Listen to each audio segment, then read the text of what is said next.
I know something about you, even not knowing you, that you've got greatness within you. You have the ability to do things that you can't even begin to imagine.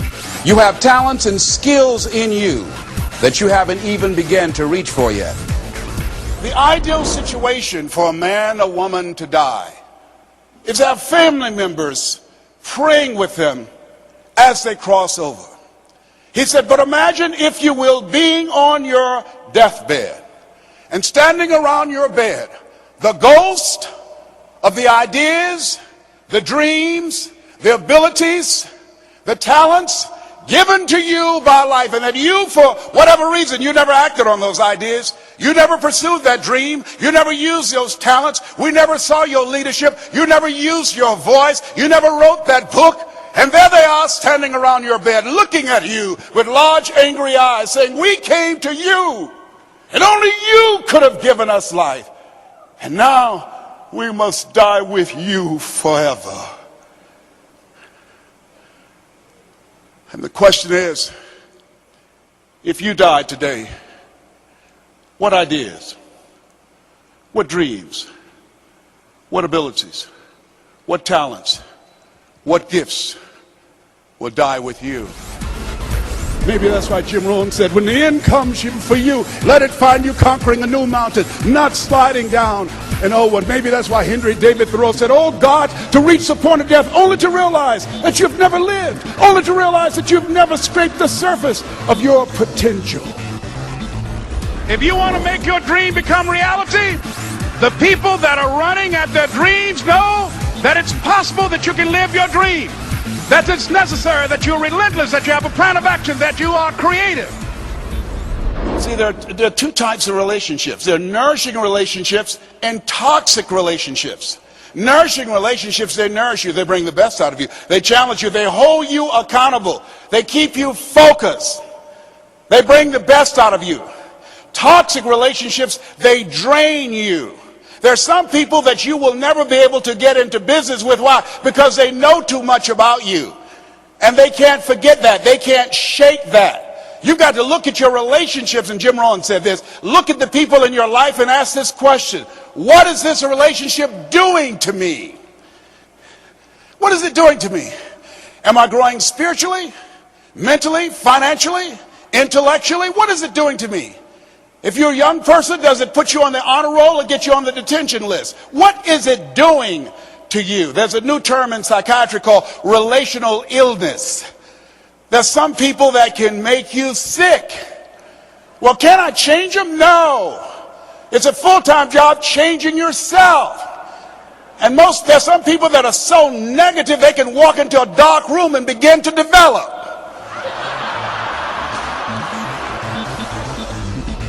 The people that are running after their dream know they're going to have hard times. They keep on running because they're saying within themselves, I'm the one, no matter how bad it is or how bad it gets, I'm going to make it.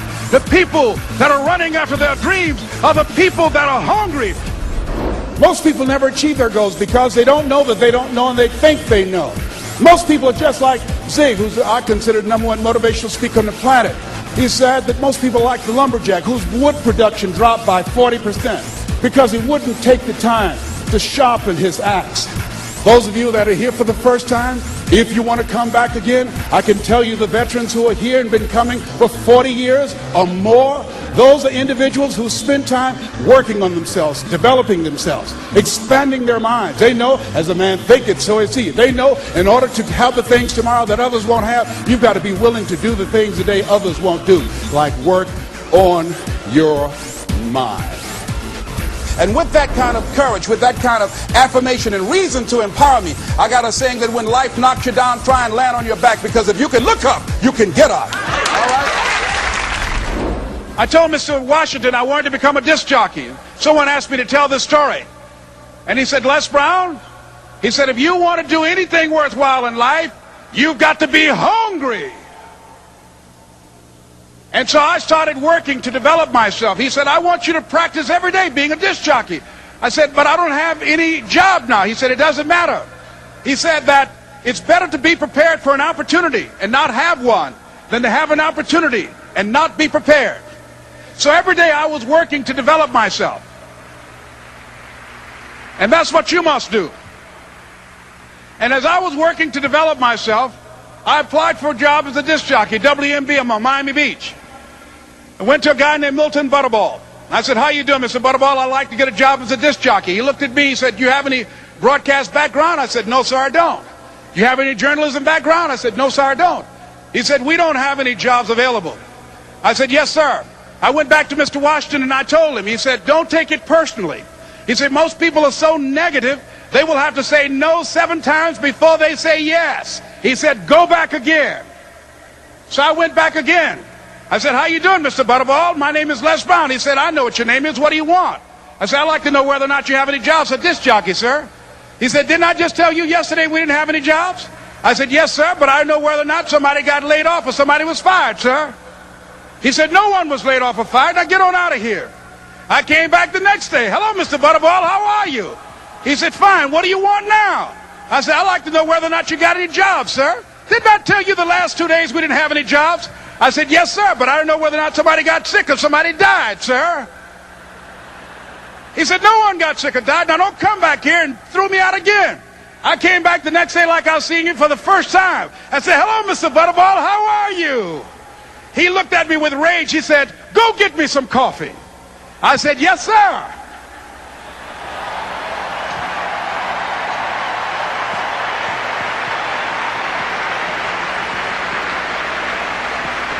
And I went to get him some coffee. After a while, I would give their lunch and dinner, and I would go in the control rooms and take the disc jockeys their food, and I would not leave until they would ask me to leave. Then they started trusting me to pick up entertainers that came to town. Entertainers like the Four Tops and the Temptations and Diana Ross and the Supremes. I would drive them all over Miami Beach in the disc jockeys' big long Cadillacs. I didn't have any driver's license, but I was driving like I had some.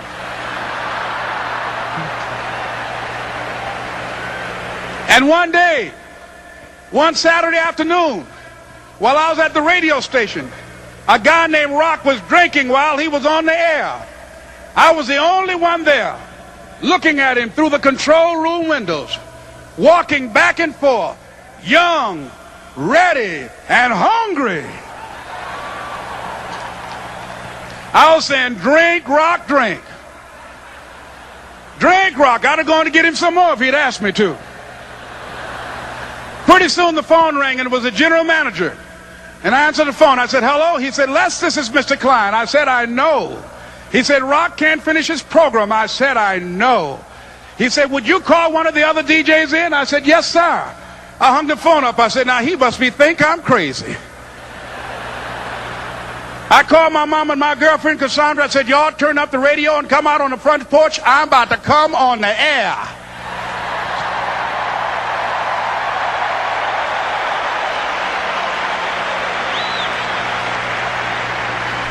I waited for about 20 minutes, and I called him back. I said, Mr. Klein, I can't find nobody. He said, young boy, do you know how to work the controls? I said, yes, sir. He said, go in there and don't say nothing here. I said, yes, sir. I couldn't wait to get behind those controls. I put on an old Stevie Wonder record called Fingertips. I sat down behind that turntable. I said, look out, this is me, LB Triple P. Les Brown, your platter playing papa. There were none before me, and there will be none after me. Therefore, that makes me the one and only. Young and single and love to mingle, certified, bona fide, indubitably qualified to bring you satisfaction, a whole lot of action. Look out, baby, I'm your love man. I was hungry. I was hungry. You got to be hungry.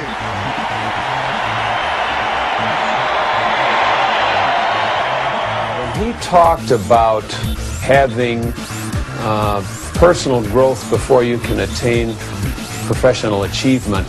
And when he said better selling begins with a better you, that put the focus on the kinds of things that I can do myself in taking charge of my life. And when I do that, everything else falls in place. Les has the ability to inspire people to pursue their passion, to live their dreams. And whether they're in sales or personnel or whether they're just a machine operator, it's very, very important that you have some passion for what you're doing. And Les inspires people to have that passion.